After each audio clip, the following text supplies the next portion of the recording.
live. Okay. I'd like to call to order the Maplewood City Council meeting Tuesday, June 9th. First item of business is the Pledge of Allegiance. And as usual, I'll be holding this up. I pledge allegiance to the flag of the United States of America and to the republic for which it stands, one nation, under God, indivisible, with liberty and justice for all. That's kind of hard with all the latency from everyone else talking. Good thing we all know it by heart. Can we have a roll call, please? Councilmember Crater. Here. Councilmember Falkingham. Here. Mayor Greenberg. Here. Councilmember Pardini. Here. Councilmember Phillips. Here. Councilmember Schmidt. Here. Councilmember Wood. Here. Mayor Greenberg, a quorum is present. Thank you. Next item of business is the approval of the council agenda. Motion to approve. Second. We have a motion and a second. All those in favor? Aye. Aye. Any opposed? The agenda has been approved. Item number 6 is a public hearing for the purposes of allowing all interested parties to comment on the proposed 2021 fiscal year budget for the city of Maplewood. Do we have anyone that's in line to speak?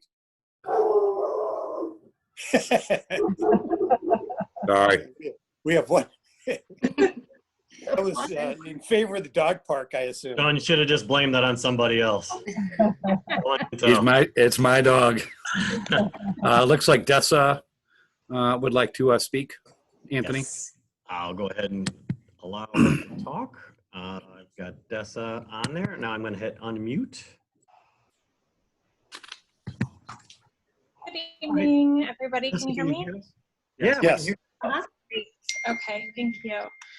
My name is Dessa Summerside Shakaro. I live at 2626 Oakview Terrace. I wanted to thank you for making these budget meetings accessible to the public and for the opportunity for community members to make comments. The nation is going through unprecedented times for more than one reason.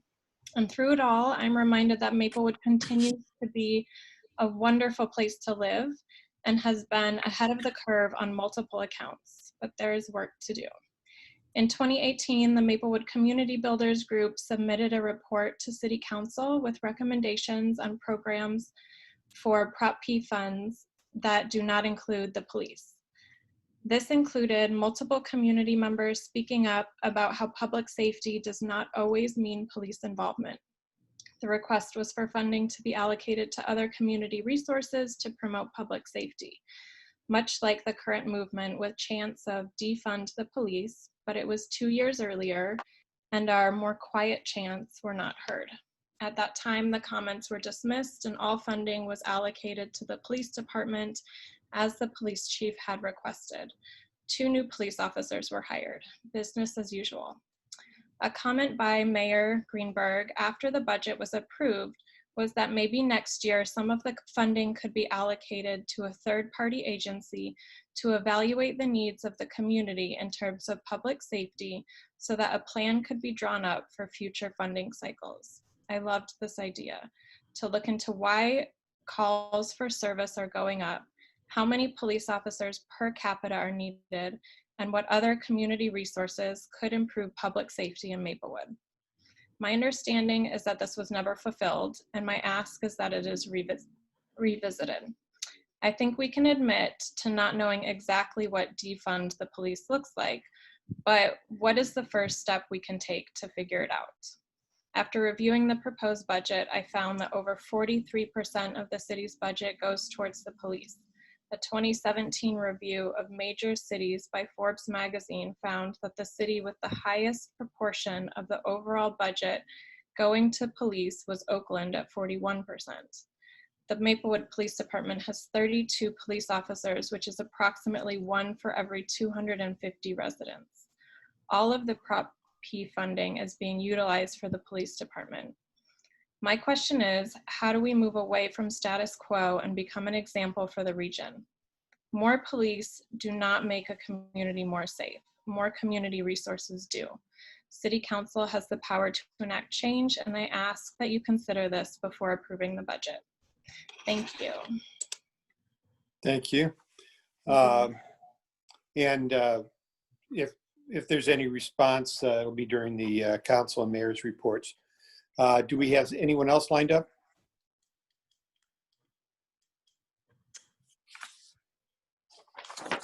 I currently don't No, see sir. anybody with a Okay. raised hand. Well, they'll have another chance later on in the second public forum, or in the public forum, which is Yes. next, and the second public forum. So, and they can also use that opportunity to talk about budget items. So we'll move on to item number 7, which is the public forum. Is there anyone queued up in that regard? Of course, you can't tell if they're queued up for what purpose, but is there anyone that you can tell would like to speak? No, sir. Okay. Item number 8 are announcements. Yes. There's a couple of announcements. I was just going to say that the Heights is opening their facility on June 15th for Maplewood and Richmond Heights residents. And the Maplewood Family Aquatic Center opens on the 22nd. And the best place to access the guidelines before you go and show up is to go on the Facebook page, because that is updated daily. I looked other places too to try to see, but the only place that's updated daily right now is the Facebook page. So anyway, I would recommend everybody do that before they show up, because there's quite a few things to know about. Okay. Appreciate that. Are there any other announcements? If not, we'll move on to item number 9, which is the approval of the May 12th council meeting minutes. Motion to approve? We have a motion Second. and a second. Are there any comments with regards to the minutes? Yes, Eleanor. Under the notes for R 2017 on page 4 of our packet, it has moved, seconded, and the roll call vote, and I wanted to add 2 notes about questions that were discussed. I asked a question about spending authority with respect to the county charter, and also clarification about the resolution language. And Sandy asked what other municipalities are considering the resolutions. Okay. Are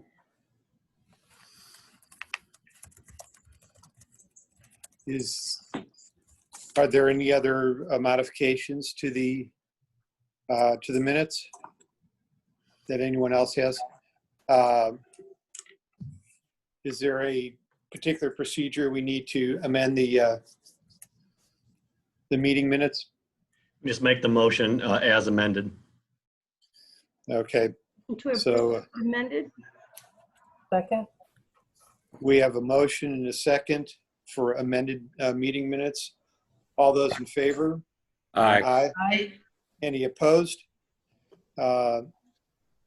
Item number 10, Anthony. Bill 6141, an ordinance of the City Council of the City of Maplewood, Missouri, authorizing a minor subdivision plat of 3600 Big Bend Industrial Court. Motion to approve? Second. We have a motion and a second. Is there any discussion? I did have a question about what were those 2 buildings that are there now? Because I started to go back and try to find them, but I didn't get back there. So what exactly is closing? Are they? Well, one is basically he's just going to sell one off. He's got an industrial business right now, and he's going to sell it off to one of the businesses that are getting moved out of Brentwood. I don't know the new business yet, because it's we haven't received the business license yet. So basically just allowing the owner to subdivide his existing property. I don't know the new business yet. Okay, It's heavy manufacturing zoning, so almost everything is allowed. That is the most permissive district we have citywide. so that particular parcel is in between, is pretty much in the middle of the property. And Yeah, the line is basically going right down. In fact, they're basically treated as two separate lots right now. There's actually existing fencing there in between the two structures right now. They're basically going along the line they've been using for some time now. But for sale purposes, they need to subdivide the lots. well, I know it's their property in that, but my guess is it's going to make it rather difficult to develop the rest of the property as a single entity with that in the middle of it. Would that be a fair assessment? I'm not sure, the property, both of the newly created lots will already be developed. Those are existing structures. Okay. So all they're really doing is adding a property line running essentially down the middle of what is currently parcel 1 that will now become lot 1 and lot 2. Okay. Does anyone else have any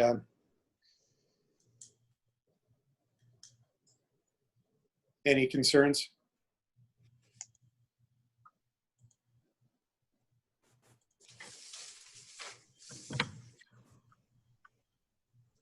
Okay.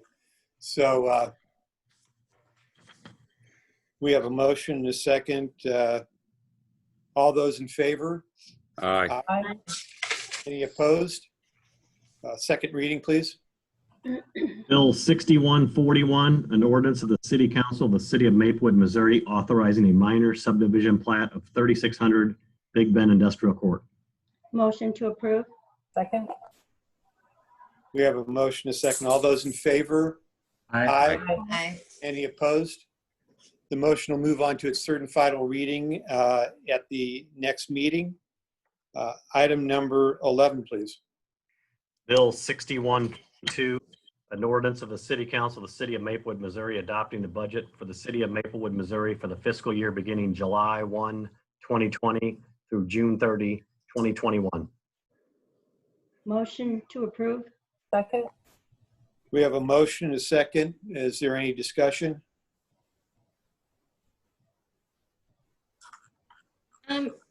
I was wondering if we could still, I didn't see them come through, but maybe I missed them, the fund balances for the various funds as they exist right now, if we could get those still. Yes, I'll have Thank you. those. I'll have her get those and email those off tomorrow. And then I just want to thank you too for putting those TIF amounts in there and you know what they were and where they are. That was really helpful. So I appreciate that. And then I guess this would go to, I wondered about what was just raised in the public forum. And I know that it's my understanding that there is a balance in the Prop P funds still. I'd be curious to see if we could insert some sort of line item study of that nature, because I think that is a good idea. I don't know if anyone, Mayor Greenberg, you ever had a chance to look into that after that, how much that would cost. But I think that's a valuable exercise to do. What was the item again? A study to determine sort of, you know, our calls to service and if there's ways that we could be, I think, maybe modifying the way we do things to bring those down or reallocate resources in a way that would help, you know, use our funds differently than just keep hiring police. If there's a way we can resolve those problems, say calls to service in, you know, at stores and retail, like, is there something different we could do that doesn't just keep having to result in us hiring more police to respond? Yeah. Well, I was anticipating that that would be included in the community survey that we've, approved funding for, but haven't begun yet. And if we're going to reach out to all the citizens, that seems like it would be an appropriate manner in which to do that. You mean to see if I they was- even want that? Or, because that would be a different study. So are you saying you want to ask citizens if they want that type of study? Well, as opposed to having a community survey, a business survey, and a public safety survey, I was hoping that that questions with regards to public safety would be included in the community and business surveys. I mean, I was there, the number of calls of service that we have and the trends over time came up in like 2 or 3 of our budget work sessions. It came up in the fire session, again in the police session. It's tied to cost, and it's also tied to our personnel. And I mean, that seems more like something that we could think about having, like a budget task force, or something that looks into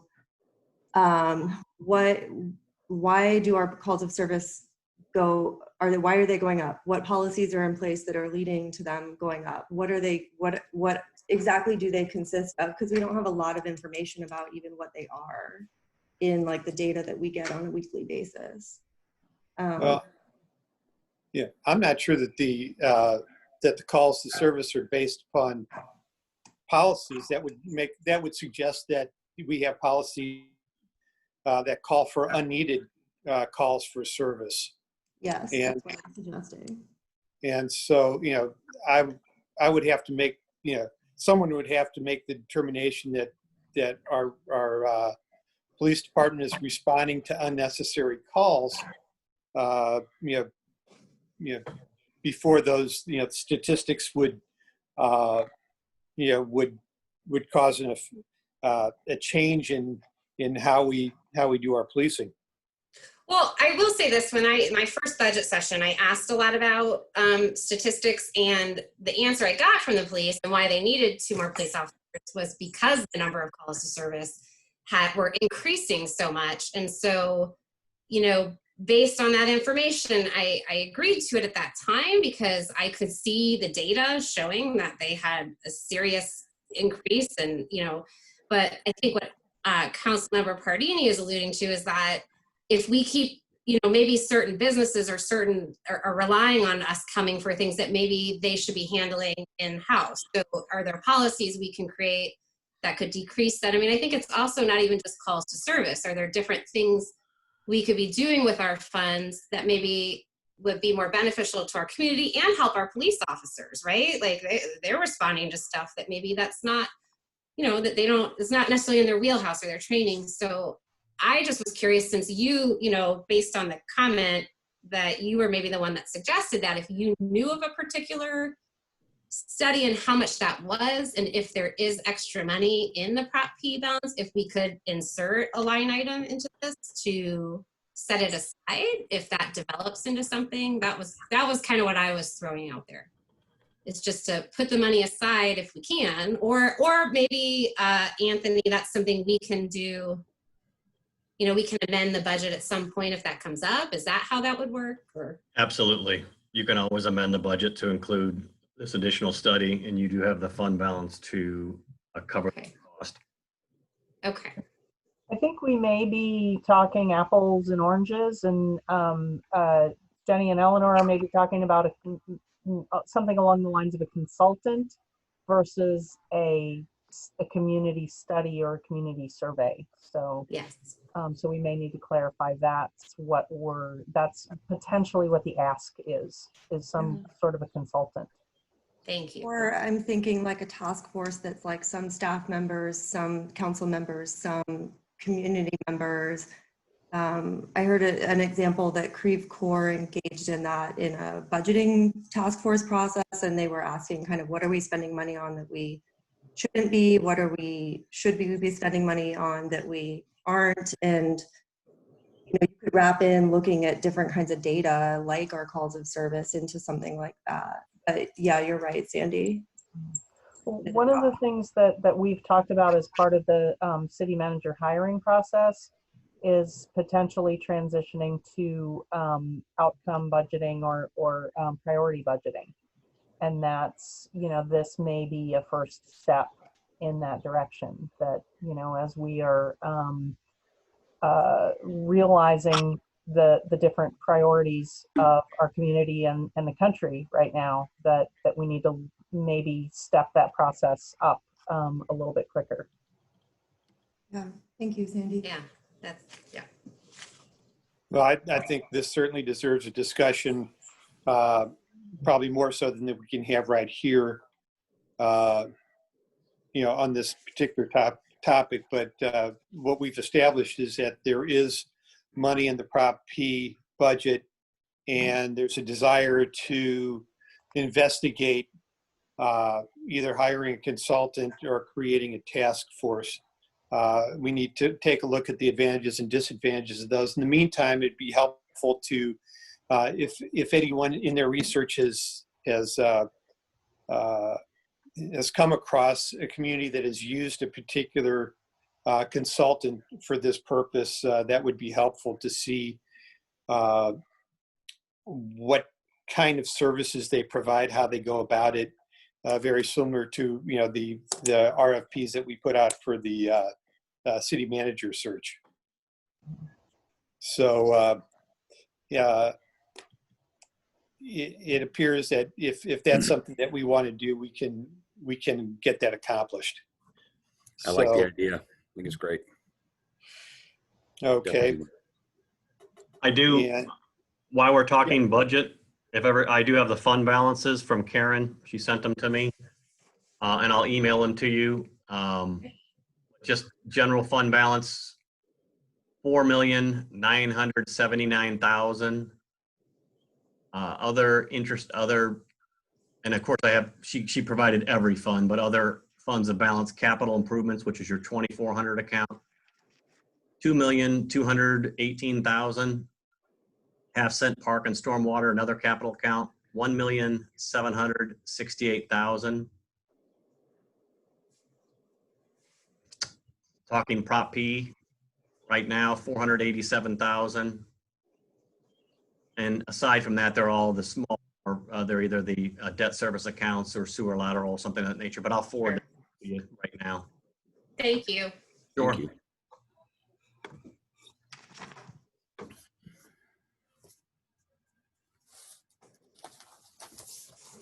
I had a question about, we have, that's related to the fund balances you just read out, Anthony. Uh-huh. We have some items that are bigger ticket items, like street reconstruction, the park bus, the truck, Mhm. cars, some of which badly need to be replaced. The tennis court retaining wall. And I think that some of those come out of those funds that have the balances in them. Absolutely. And because I was just wondering if there's anything we might consider setting up something where we're looking at like some sort of trigger or something, or maybe you already do this, where we look at the third and fourth quarter financials as we move through. We look at them. We look at them on a monthly basis. Okay. So like, and if you guys things- will get, the council will get quarterly financials. okay, great. And then that way, the discussion, can ensue at a council meeting every quarter, but staff looks at it much more frequently. Yeah, because I can remember some time ago that Marty used to send us the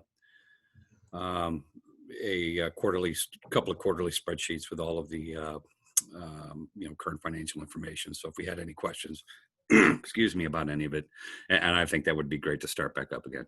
I already have it on my Thank you. in a couple of months. Thank you. Mr. Mayor, you're muted. I blame acting city manager Traxler for muting you. Yes, I did that. That was a secret request to do so. Too bad we can't do that in regular council meetings. But is there any further discussion with regards to the budget at this point? We have discussed having an additional work session next Tuesday. Is that something that's been made definite and or made public yet? No, we haven't made it public yet, but if the council, I thought we talked next Tuesday at 7:30, but Yeah. Yeah, that's what we, And for those who weren't there, it was just that idea of, because we, the public only had a couple of days with the budget before this one, just to give people a chance next Tuesday, have a little more time to go through it, and if they had any questions. We could, set a time limit on it so people know, you have from this time to this time to call in, if that's what people want to do. Did you send an email out about that? I absolutely will. No, did you? No, we talked about it in our last meeting. Okay. I wasn't there. I'm sorry, Sean. They were talking about when are we going to do it? Are we going to do it at 6? Are we going to do it at 7:30? I think it generally understood that we're going to have it. I just wasn't sure of the time. I'd like to come, but I had scheduled a merit badge meeting 7 o'clock for the Boy Scouts on Tuesday, not knowing that we had a work session. So that completes in a timely fashion. May or may Is not. that merit badge in city government finances? No, it's in space exploration, actually. That sounds like more So fun. I'll try to be there on time. If not, I might be a little late. So Okay.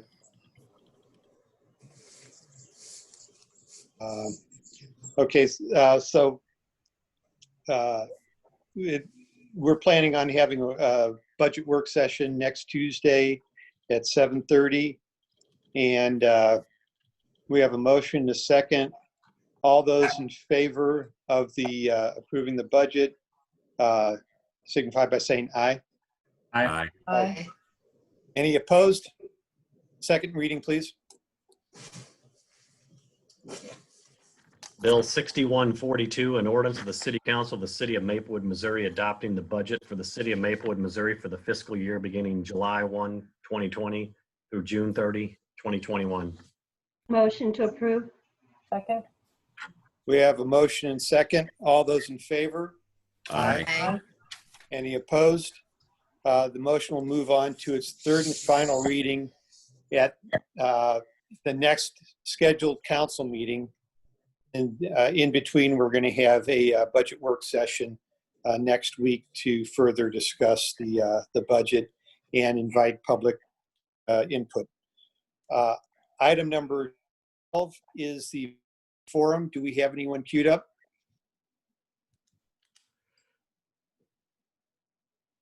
No, sir.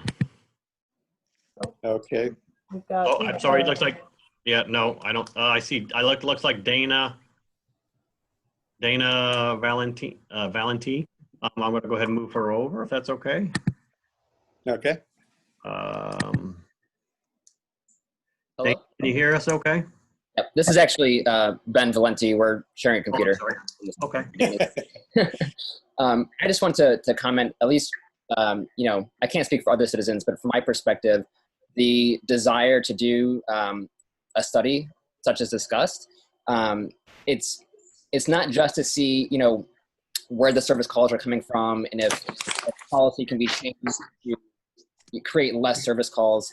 I think a big part of it, at least for me and for us, is to see if those service calls can be addressed in another way with a different kind of resource. Can we create, maybe part of our public safety effort can be not necessarily police officers, but some kind of unarmed response team that is more appropriate for certain kinds of service calls. And I think that's largely what we're talking about when we're looking at these kinds of studies.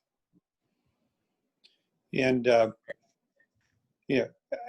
think we can certainly look into that. One of the things that, Ben, that we're doing currently is, when the first responder does see that there's a need for perhaps some if there's a suspect or a person with mental health issues above and beyond their capabilities, we do have other resources through BJC to handle that, but not as a first responder, certainly. And, but, you know, it would be helpful to find out what kind of calls and see if there's any calls that can be classified as those that can be handled by other than police officers.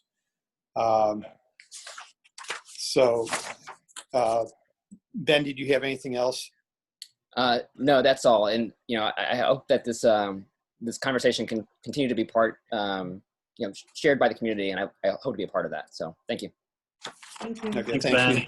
Okay. Is there anyone else lined up on the public forum now? Yeah, we have Heidi Helmuth. Okay. You see that, Anthony? Yes, I see it. And we've got Heidi up and Hi, everybody. This is Heidi Helmuth. I'm from 7442 Maple Avenue.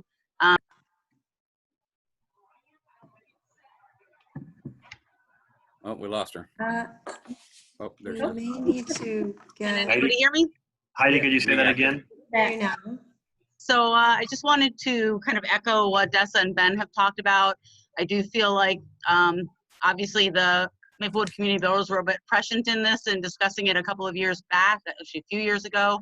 But looking at today's world, it really is the time for us to investigate using the right tool for some of these calls. I am very much supportive of our police force. I think they have an important role to play, but they're not the only ones who should be playing a role in serving our community. And I agree with the other speakers and I believe strongly that we need to take a very serious look and not just talk about it, but really do the work of what are those other resources that we can have.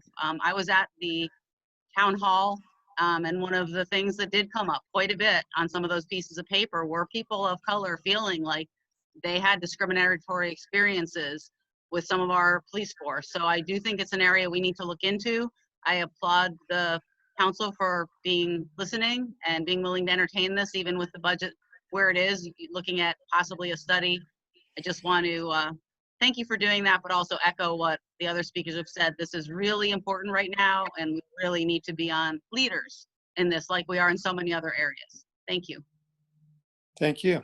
Yeah. And anyone else?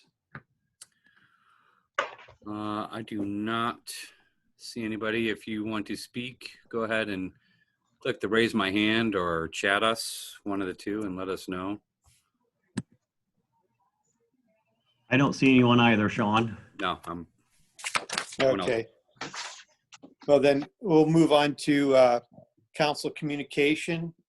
I do have one announcement, and Dessa had reminded us of it in the chat that this Saturday at 11 a.m. at the Sutton Loop Park, there's going to be a March for Black Lives. And so, you know, be there, be square.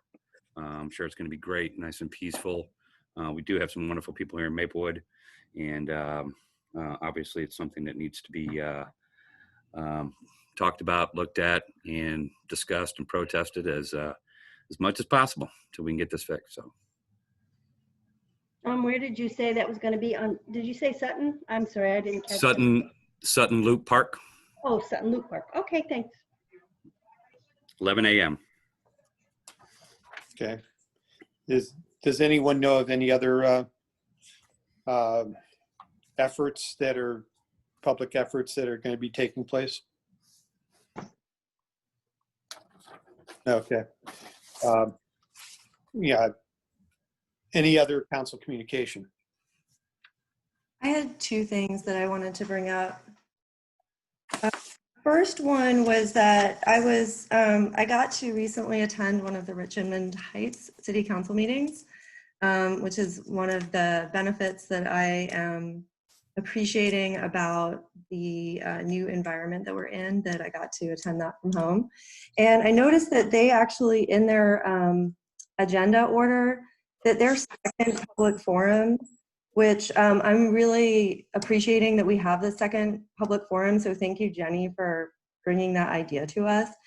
Theirs is actually after the council communication, mayor, attorney, and city manager reports, and immediately before any kind of closed session. And I was wondering what you all thought of mirroring their ordering of the agenda. That's fine by me. You know, my only concern there is that, you know, if someone brings up a topic that we want to discuss, there's really no vehicle for us to address that. I'm hoping that they can, you know, if they bring it up in public forum, and we have 2 public forums, and you know, I'd like to have the ability to address some of the comments if necessary, but then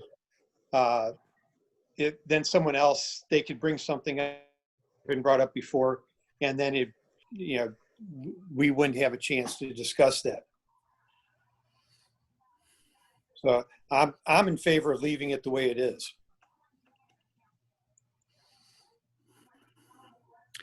Yeah, I mean, I do understand Barry's point. I mean, it would be nice to have I mean, if you put it that late in the meeting, then after the public meeting, you just close. But I don't know why we couldn't comment. Anthony or our attorney, is there any reason why we couldn't during a meeting if we had the public forum that late in the agenda, why we couldn't say something about it? Is that against the rules? Anyway, do you have any concerns with that, Jackie? No, I think it'd be fine. So as they bring it up, you could just comment it. I do understand where your concern is, Mayor Greenberg. They may bring something up and you're not sure, but as they bring it up, the council's free to discuss it as they're bringing it up.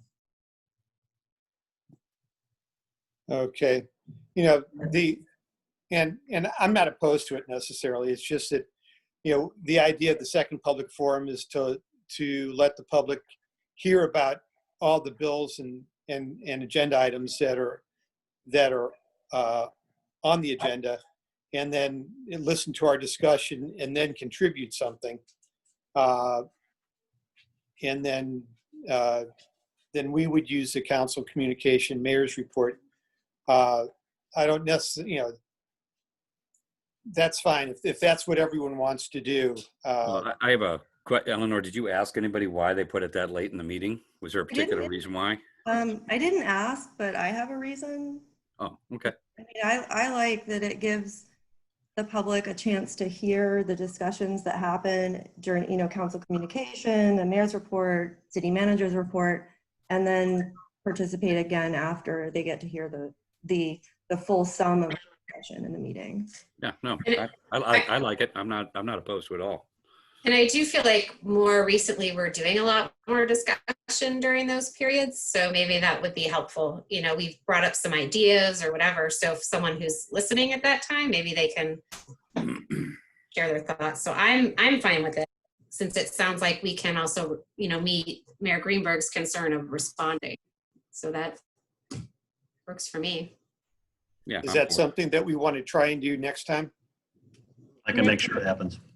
Yeah, the whole thing is that, you know, we have nothing to lose here. You know, we can implement it, and then if it for some reason it's a problem, then we can change that again. But as far as council, you know, agenda, I think we have the ability to control what's on the agenda. So we'll give that a try, and then we'll see if we get any more responses, you know, based upon what council and the mayor have to say. I like it. Thanks. Is there any other council communication? I had one other thing, but I also can wait if. I just wanted to congratulate Councilmember Phillips and Councilmember Falkingham on a hard-fought victory on both of your parts. I also want to, I believe I see my successor, Sarah Crossley's participating tonight, so I wanted to reach out and congratulate her on her position. I've known Sarah for a while, and I know that she will complement this council very well. And Sarah, if there's anything I can ever do, feel free to reach out to me anytime. Councilmember Crater, I heard that Ward 3 race was very close.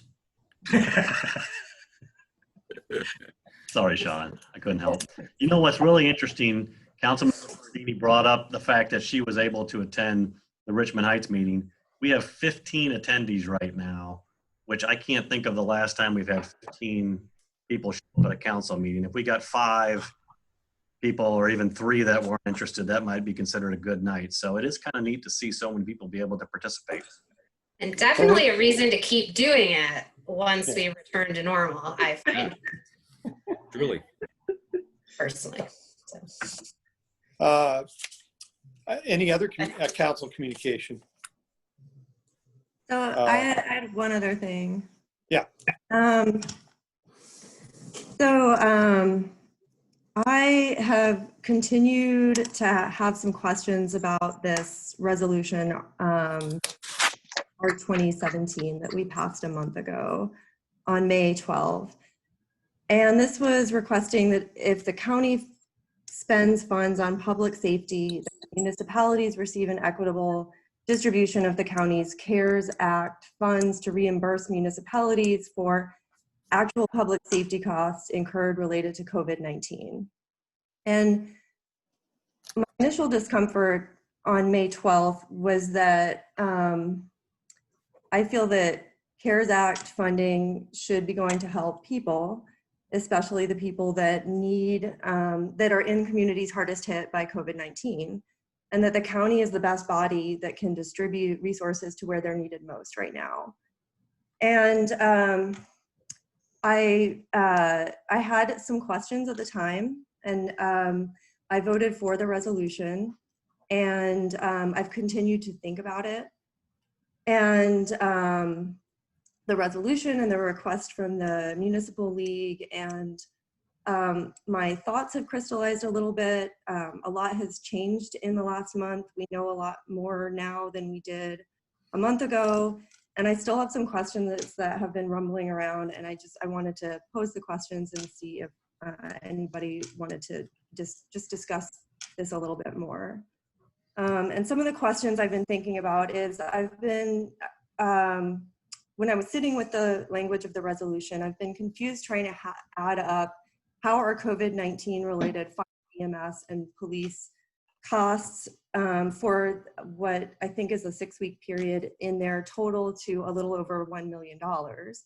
And so I was trying to figure out, is this for overtime pay, or is it for PPE, or is it for regular payroll?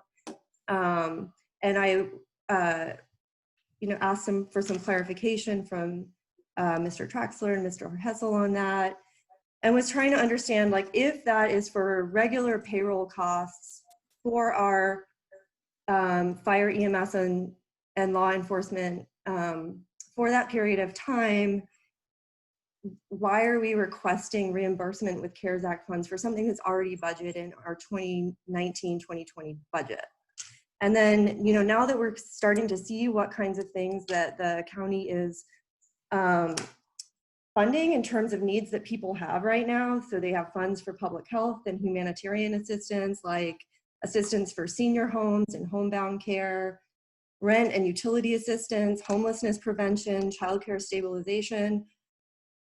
I'm struggling with why we're requesting funds for public safety payroll that was already in our 2019-2020 budget.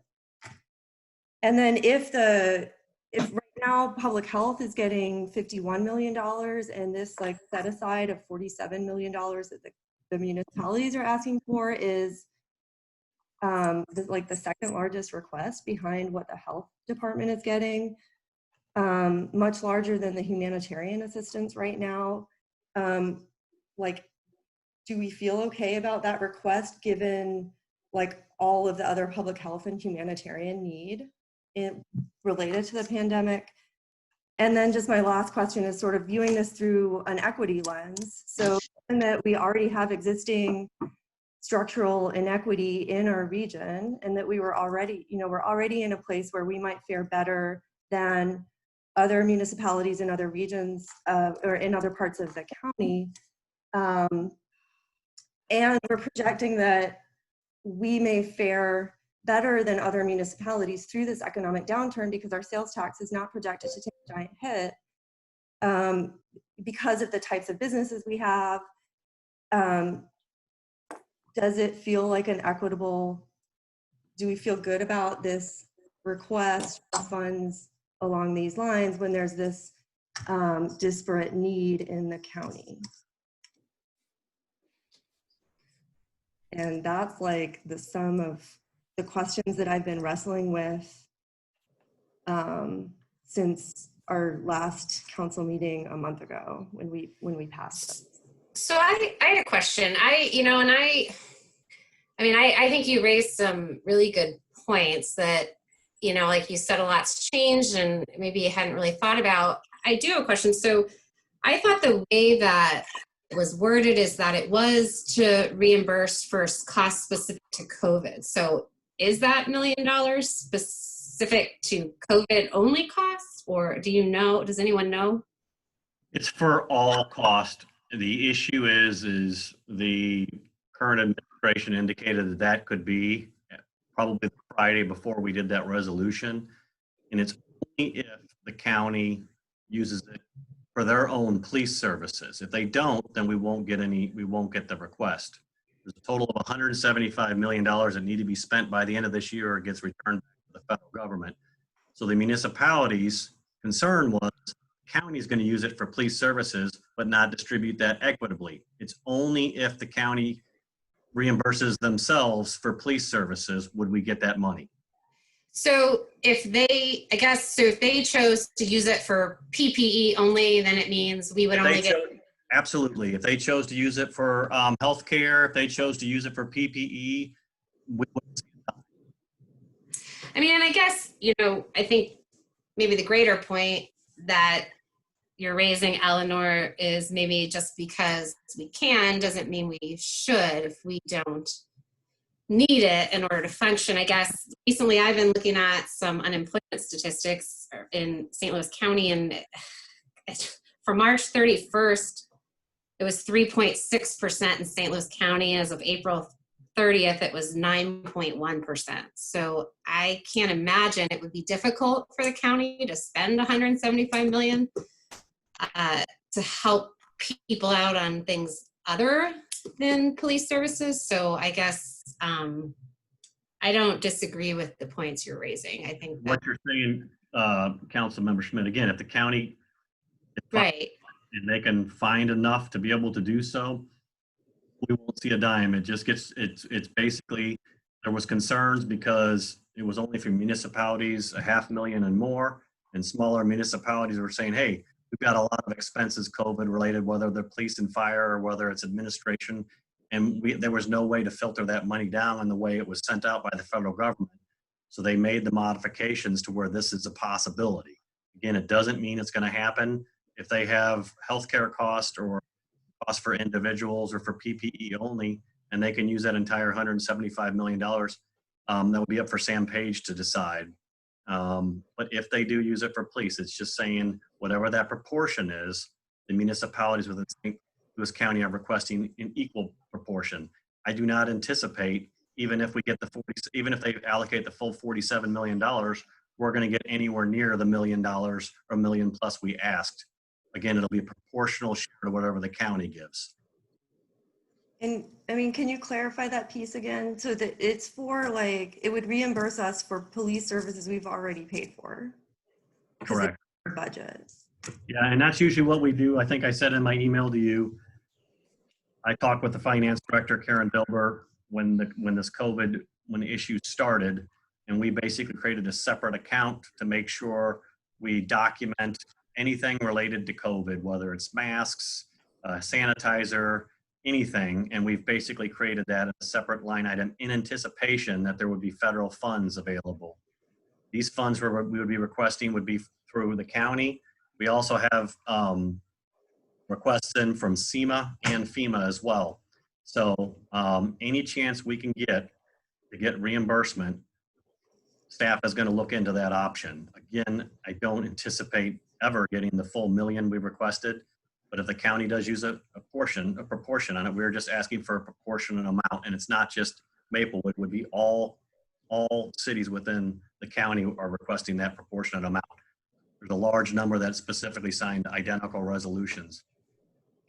I mean, when you add up the money to $47 million, we're asking for, that's like 27% of the total CARES Act. And We're not asking, we're the just, county is the most, is the body that's set up in the region to distribute resources equitably to where they're needed most. And I'm feeling.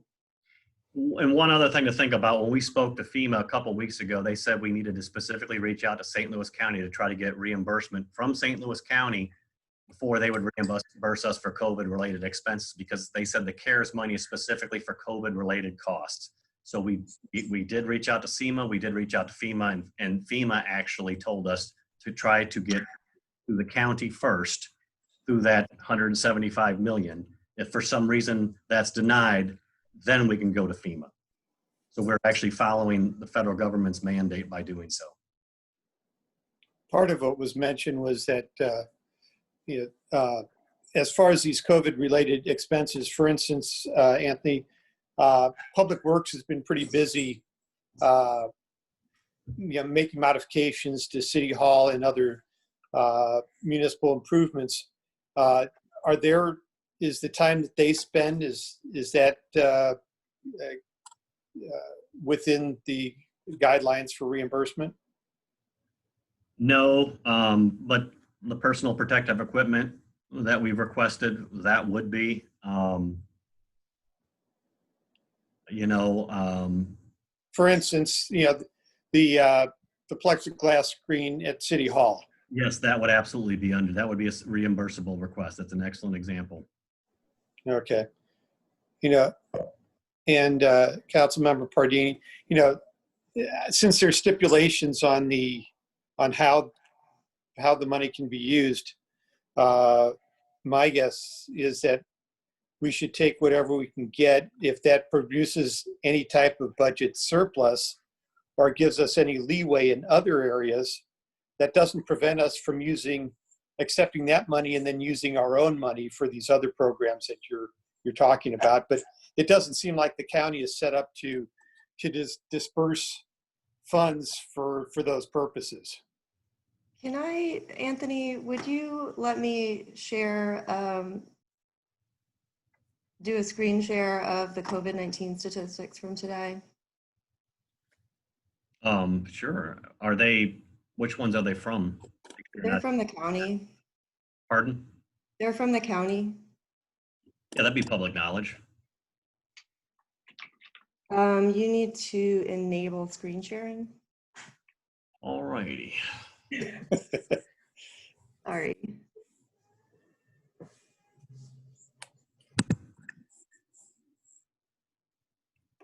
Councilmember Falkingham, I'm looking on a desktop. Where would my enable screen sharing be?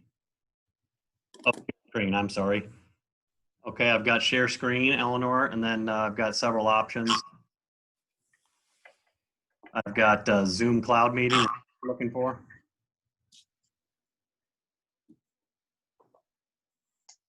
Is Sean on? I think Sean's muted. I'm sorry, on the panelists, if you right click on, or click on Councilmember Pardini, you should have some options. I click on more, I've got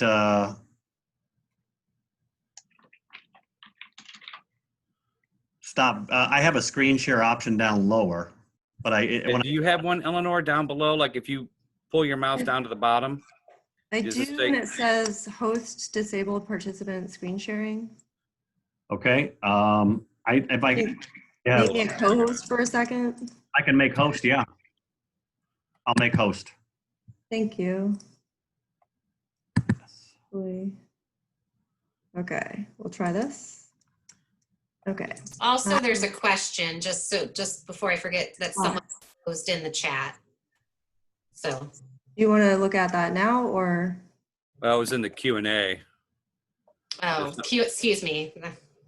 Yeah. How much has the city of Maplewood spent on COVID-related expenses? Do we even know, Anthony? I don't have that, but we can grab that. I can't get it with Karen Bilber about it, but we can find out. So this is the St. Louis County COVID-19 site. This is the number of COVID-19 cases from today. The cumulative, let's see if I move my cases per 100,000 population by zip code updated June 9th. So here's Maplewood, and here is a region. This map like this probably looks pretty familiar to a lot of us, a lot of our viewers. And so it's clear that there's really disparate need. And I see the county as the body that can distribute the money through like public health and humanitarian programs, early childcare stabilization programs, as that they're the body set up with the infrastructure to distribute where these funds are needed the most in this pandemic that is exacerbated by existing structural inequity.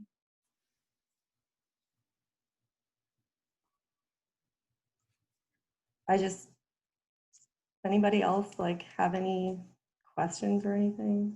Did the county post all the numbers on how they're going to disseminate this money yet? You can see on the portal what's spent, and you can see allotments. And then last Thursday, I believe, the county executive announced the humanitarian relief program and the child care stabilization program. Yeah, I heard that. I didn't know if he had released numbers for it yet. He announced those last Thursday. Yeah, I mean, I guess one question I have perhaps for Anthony is that, let's say the county says, you know, here's 500,000 for your expenses. Can we just say, can you give that to another municipality that actually needs it? I mean, you know, do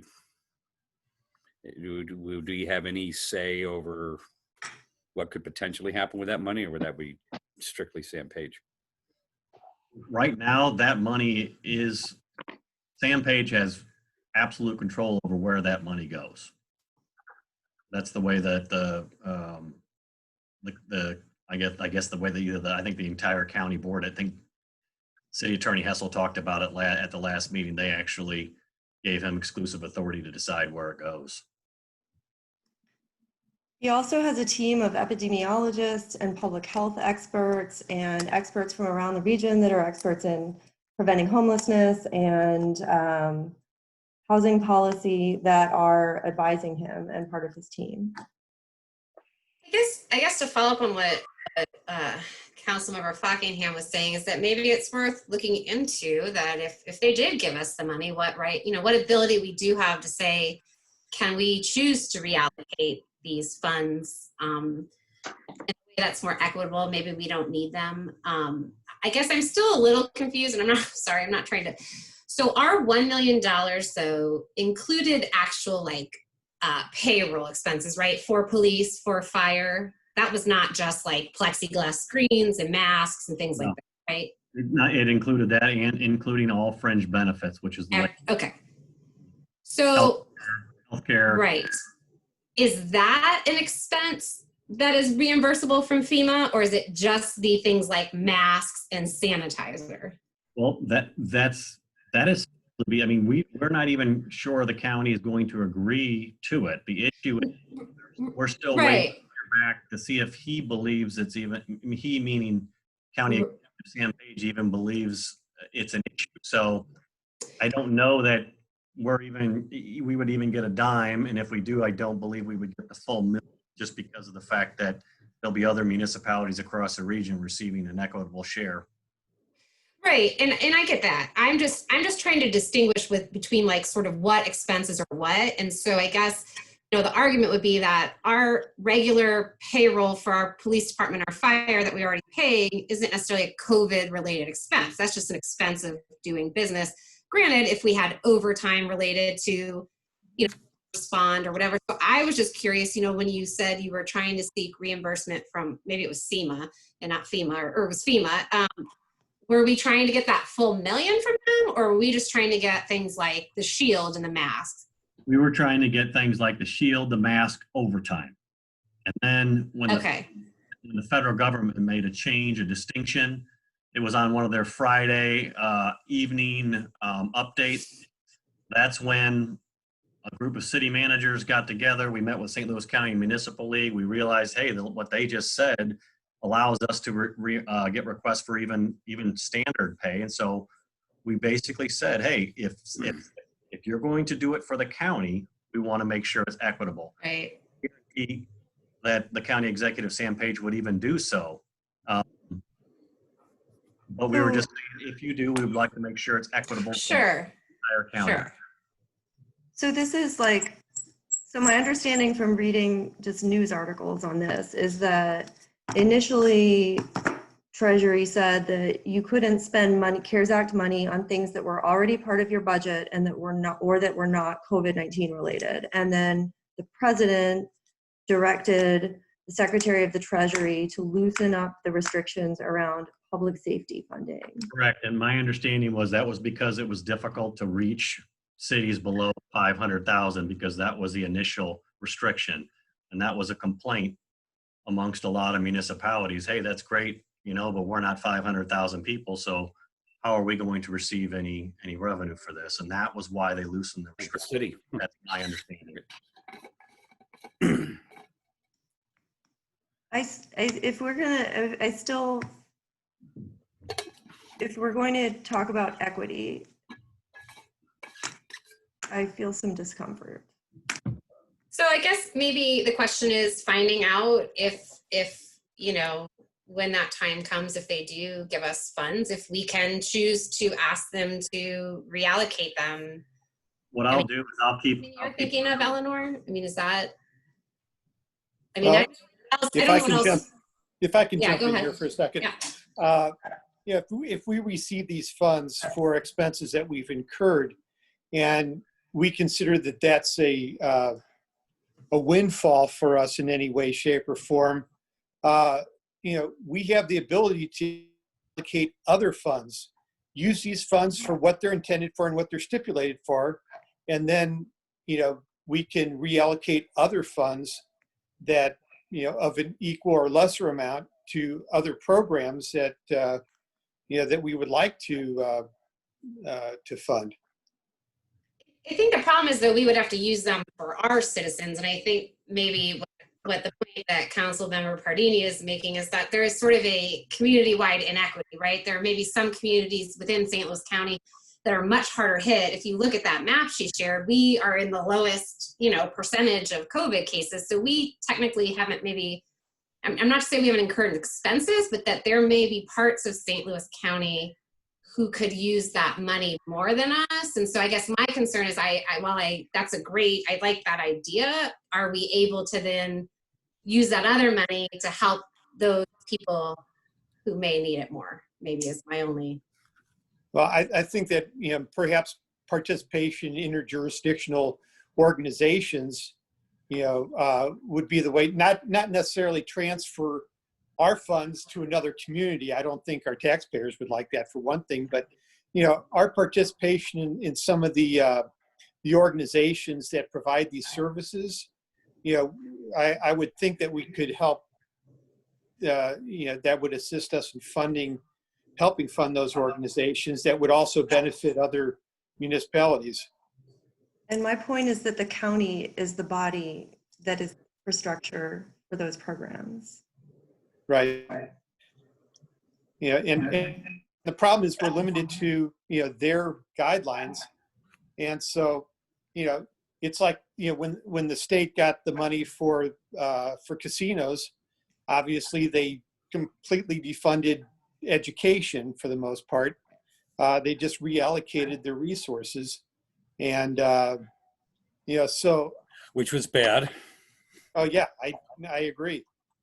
But, they just move things around, and, I don't have a problem accepting the money But as a group, as a council, we need to come up with some ideas that not only might help, the other demographics and the other municipalities that you're talking about, but also help us too. And I think any efforts that that would provide multi-jurisdictional cooperation and coordination of these efforts would be, certainly worthy of consideration. Can I ask a clarification? Because it's rereading the resolution, it sounds like the funding is specifically earmarked for public safety. So to Anthony's point that the money going to the county is for public safety, and it's only if that money is allocated for public safety will we get any money, and then that money will be earmarked for public safety. Is that correct? That's absolutely accurate. So we're kind of getting off the subject about where the county is going to put it because it's 100% in Sandpage's control. The only way we would even see a penny of it is if Sandpage decides to fund St. Louis County, not the other municipalities that we looked at on that on the chart that Councilmember Pardini brought up. It's only if it goes to St. Louis County Police Services. Any money. That would be it. And again, we don't know yet because we don't know if this issue is over yet. They don't have a vaccine. They don't have other issues. We don't know where we're going to be in 2 or 3 months. It's still ongoing.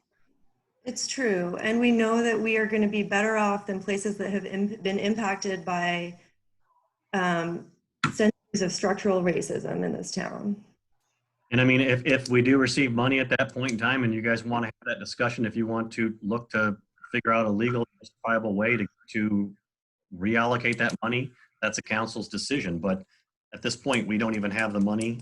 We don't know if we're going to get any money. And all we're asking for, we're not asking for more, we're not asking for less, we're just asking for equitable. And so our resolution is in support of a request from the municipal league, or? It's a request from the city of Maplewood. Yeah, I'm uncomfortable with it now.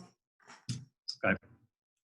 Well, I'm less comfortable with the county taking all the money themselves and not reallocating it to the municipalities. That was a concern from the municipalities. Well, they are using it in municipalities. It's not like it's all staying in unincorporated St. Louis County. It's being spent in municipalities. It's just that ours was not particularly hard hit, so we may not be seeing it the same way some others are. So I think that's a clarification to make. I'm hearing from residents who are facing eviction, who are facing that they can't make their rent this month, and that's going to happen next month and the month after. And our residents should be able to apply for homelessness prevention and rental assistance through these county programs because they're county residents. And so our residents who do need resources, I believe, should be able to apply to these programs. And those programs will be more robust if they're more well-funded. But this resolution doesn't prevent that. I'm sorry, it sounds like we're again talking apples and oranges and maybe, getting into the weeds in something that's not, that doesn't apply. If our citizens and or our city is concerned about how the county is allocating funds, then we need to take that to our county council and to Dr. Page, rather than, because again, this money is only going to be available to us if there's money earmarked specifically for public safety. And if he doesn't earmark any money for public safety, then it's not as if we're the ones taking money out of the hands of our citizens for community services. It's not anything that Maplewood or the other municipalities that have asked or enacted this resolution have any influence over. I agree with that sentiment, but again, I'd like to reiterate that if we did apply and were granted those funds and we use those funds for the purpose that was intended, that would provide an opportunity to utilize an equal or lesser amount of funds from one of our other accounts. That, Eleanor, we could do what you're talking about. We could create perhaps programs for financial assistance and other real necessities that our citizens are experiencing. It's it would be nice if the county enacted legislation and had the ability to allocate funds for those humanitarian purposes. But since they don't, as expressed by Councilmember Phillips, we just need to work with what we can get and do the best that we can. And if we gave up that money, that could be a source of initiating other programs that might accomplish what you'd like to see happen. And I think what we'd all like to see happen. So unfortunately, since we're relegated to using those funds in a certain manner, unless St. Louis County changes their criteria, we just have to work with it.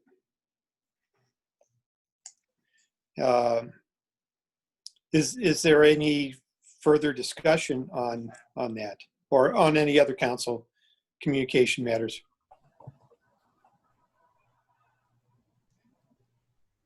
If not, I'll move on to the mayor's report.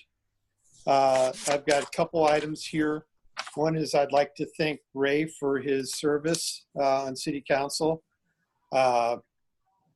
And knowing that you served on the school board, you know how easy you had it here on city council. Shorter meetings, I got paid. Wow. Also, there's a meeting of the ECDC mayors on June 15th, and we're going to be discussing a lot of these topics that we're talking about. And a lot, as many people know, ECDC police departments coordinated extensively recently, pretty much acting as one department, and really did a good job of preventing a lot of, by working together, a lot of trouble from happening, that people can focus on what those demonstrations were really about and not be distracted by the violence that's taken place, that's taken energy away from Black Lives Matter and other, and other efforts. So I'm going to participate in that and see what the mayors are wanting to do, and so that we can coordinate our efforts just like the police department has. And speaking of police department, I think that everyone received my email with a link to the Maplewood city website homepage, where I wanted to address some of the inquiries that were made, especially with regards to 8 Can't Wait. Many people mentioned that to me, and I just wanted to go through the exercise, because it's important that our citizens know that the policies and procedures that we have in place and our actions have been, I would say, exemplary. I'm not saying that's the only way to provide public safety, but I do know that every question that was asked, I went through the police policies with the chief and with the acting city manager, and we, it was very heartening to realize that all these situations have been anticipated, that our training is as extensive as it is, and in the manner in which our police officers are trained and the resources that we have. So I encourage I'm sure all of you have also received inquiries from everyone about the performance of our police department, and hopefully you can just refer them, at least as far as those questions, to the website, and those would be addressed. So all I can say is I hope that there's not a major recurrence. Otherwise we're going to be having other discussions and more serious discussions than we're having right now. I'm not sure that we've gotten through the worst part of this.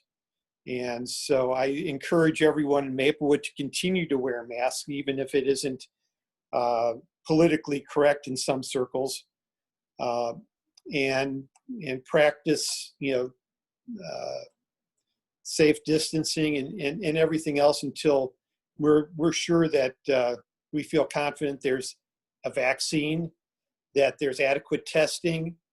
And, the reason that I think that map showed that Maplewood showed so strongly in terms of, not having COVID cases is that we took it seriously. And so, we need to continue to do so.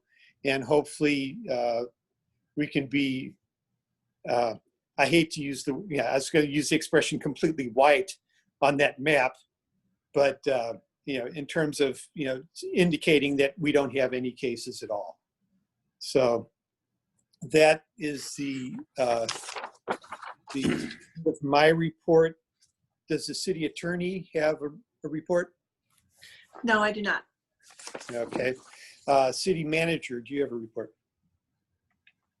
Just a quick update. I'm going to be meeting with Great Rivers Greenway in the next week or 10 days. We're bouncing some dates around. So we talked about putting together a scope memo just so we could bring it back to the council, since it's been so long since we've talked about this, just to make sure we're all on the same page. We meaning the city council and GRG, but they are moving forward with this trail on Greenwood.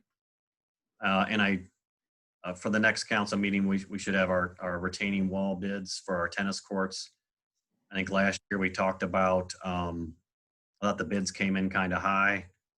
And so we reevaluated it. We're going to save a tremendous amount of money with our new bids that just came in. We're very happy with them. That's all I have, Mayor Greenberg. Are we going to be getting bids on the railroad crossing anytime soon? I have to go through the Federal Railroad Administration, and until the budget's actually approved, I haven't started that process. And once it is, I'll be making contacts with Union Pacific and the federal authorities to see what it is exactly I need to do to get this going. Okay, thank you. I'm assuming it's going to be limited in scope of who does these types of installs, and it'll all be under their oversight, obviously, but we'll get that moving. Okay. Is there a need to hold a closed session? No, sir. I'll entertain a motion to adjourn. So moved. Second. We have a motion, a second. All those in favor of adjournment, say aye. Aye. Aye. Any opposed? The meeting is adjourned.